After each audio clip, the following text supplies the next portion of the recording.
домбыра біз үшін арналса, ата-бабамыздан келген ол біздің мәдениетіміз, дәстүрлі өнеріміз. Көңіл күйіміз болмаса, қолымызға домбыра аламыз. Болмаса, көңіл күйіміз жақсы болса да домбыраны қолға аламыз.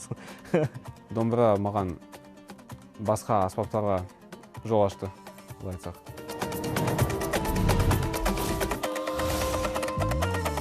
Қазақтың домбырасы бұл қазақтың күйі, дәстүрлі өнері, оны заманауи бағытта жеткізген кезде шетелдік тыңдарман шын мәнінде өте қатты таңғалады. Екі шекпенен қалай сіздер, жаңағыдай біздер Паганиниді ойнаймыз деген сияқты, Моцарттан ойнаймыз шығармаларды. Шетелдік шығармаларды өздеріне екі шекпен орнаған кезде әрине таңғалып жатады.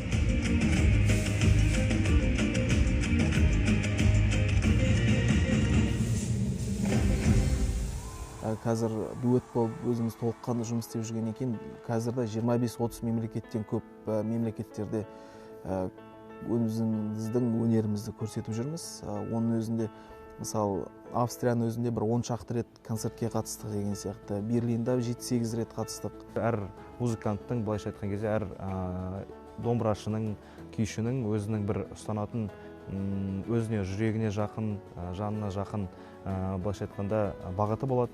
Енді Ернат екеуміз өз бағытымызды таптық деп ойлаймын. Ол жаңағы айтып кеткендей, деко модерн стилі. Бұл дегеніміз, қарапайым сөзбен айтқан кезде, домбыраның шығармалары заманауи түрде халыққа жеткізу. Яғни ол бізде аранжировка қосылады, бендтің сүйемелдеуімен. Яғни біз музыкамыздың өзінің 90% өзіміздің авторлық туындыларымыз. Ең бірінші біздің шығармаларымыздың бірінде ол Темірланның авторлық күйі бар, Бастау деген. Ол оны шамамен 16 жасында шығарған. Ол өте рухты. Қазіргі таңда әлем атты туындымыз бар. Білмеймін қанша миллиардтан асқан стриминг. Инстаграм желісінде 700 мыңнан асқан рилс саны бар. Жалпы ондай көрсеткіш көп, екінің бірінде жоқ деп айтсам болады.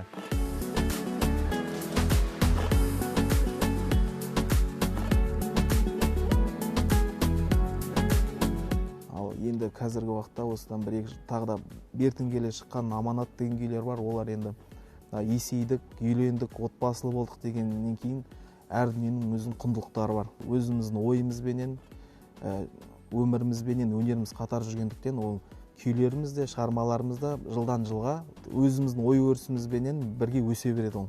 Екінші курс студент болып жүрген кезімізде Ернат екеумізге дуэт болайық деген ой келді. Ол дуэт болып құрылуына себепкер болған жалпы досымыз, өзіміздің Димаш Құдайберген, қазіргі таңда халық артисі, мақтанышымыз.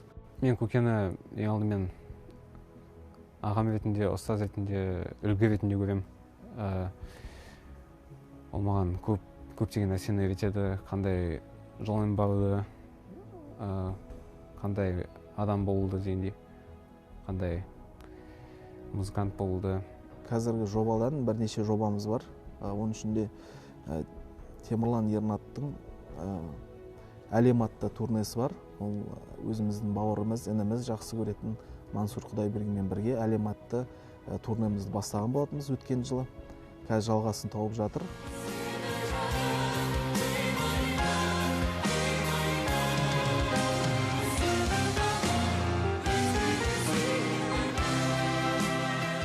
Мансур өзі шығып, өзінің 2-3 авторлық туындысын ойнайды гитарамен.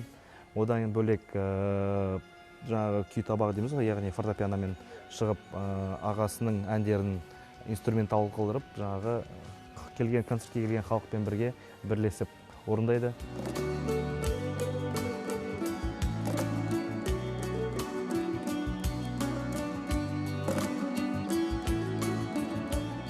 Қазіргі келесі өзіміздің арманымыз домбырамен, яғни үлкен стадиондық концерт берсек деп армандаймыз.